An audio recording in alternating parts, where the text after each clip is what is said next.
Hello, I'm Jim Wenham from EMSA. You've heard it over and over. CPR helps save lives. And you know what? That's absolutely true.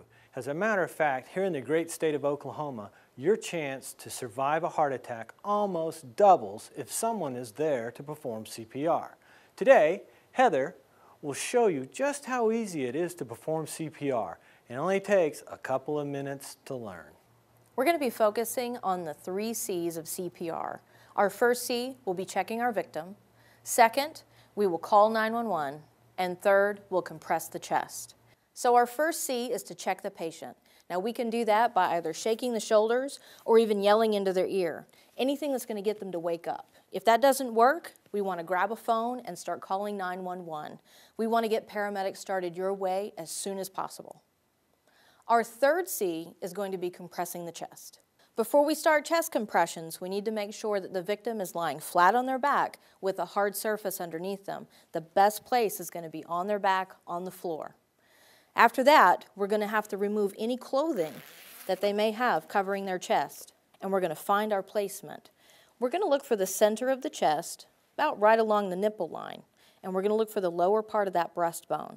I'm going to take the heel of one hand, and I'm going to place that right in the center.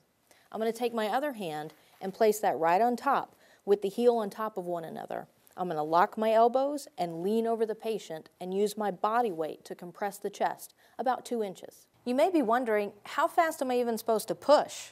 We like to keep it at 100 beats per minute. Paramedics use metronomes to keep time, and if you have a smartphone, there are a lot of apps that you can download for free to help you. So now I found my placement, let's start our metronome and get to work. Every time I hear it click, I'm going to be pushing on the chest. Remember, lock your elbows, use your body weight, not your muscles. I want to be pushing about 2 inches, and I want to let the chest completely recoil. Don't lay down on it. Once you start compressing the chest, don't stop until paramedics arrive.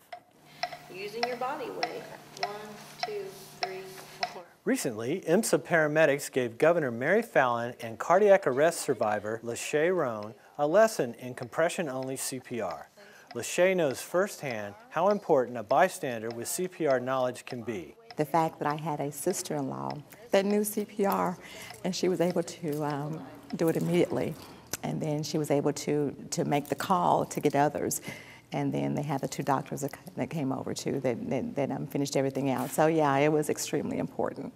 Governor Fallin says learning compression-only CPR takes just a few minutes, and it could save a fellow Oklahoman's life. I would just encourage all Oklahomans to take 10-15 minutes to learn CPR, the compression technique, because you never know. You might be somewhere with a relative, a loved one, or somewhere in the public, and you might find someone that's having a heart issue, and just 10 to 15 minutes of learning this technique is such a very simple, quick thing to do that we can save Oklahomans' lives.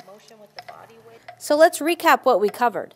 The 3 C's of CPR: checking your patient, shake and shout, call 911 to get the paramedics started your way, and then compress the chest. Use a metronome if you have one, and don't stop until the paramedics get there. It's just that simple.